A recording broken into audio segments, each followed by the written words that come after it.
প্রণাম।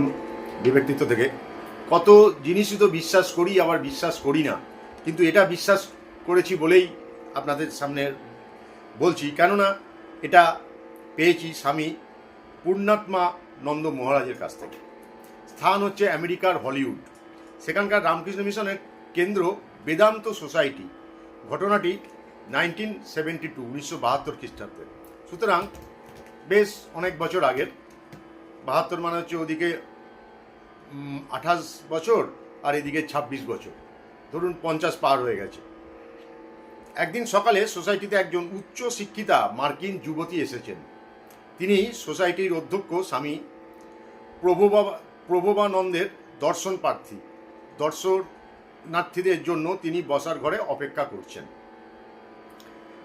সেদিন নন্দজি সোসাইটির বাইরে থাকায় সহকারী অধ্যক্ষ স্বামী অশোকানন্দ, বর্তমানে নরেন্দ্রপুর রামকৃষ্ণ মিশন ও আশ্রমের অধ্যক্ষ, ঘটনাটি তার কাছেই শোনা। মেয়েটির সঙ্গে দেখা করতে এসে দেখেন অদ্ভুত কাণ্ড। মেয়েটি ওই ঘরে টাঙানো মা সারদা দেবীর ছবিটির দিকে এক দৃষ্টে তাকিয়ে আছেন এবং হাপুস নয়নে কাঁদছেন।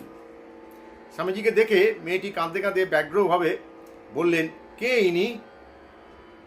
আমি তো তাকেই সারা আমেরিকায় খুঁজে বেড়াচ্ছি। স্বামীজি বললেন, কি ব্যাপার, কেন ওকে খুঁজে বেড়াচ্ছেন কেন আপনি?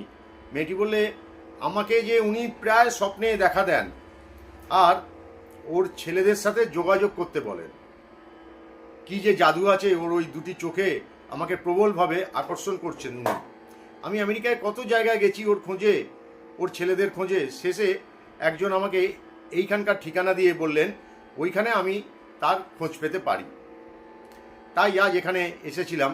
কি যে আনন্দ হচ্ছে আমার, আমায় বলুন ওর কথা, ওর পরিচয়। অধীর ব্যগ্রতা তার চোখে মুখে মূর্ত হয়ে উঠল। জয় মা জগৎজননী। এটা এই যে বললাম, চিন্তামণি চিরন্তনী সারদা স্বামী পূর্ণাত্মানন্দ মহারাজের লেখা থেকে নেয়া।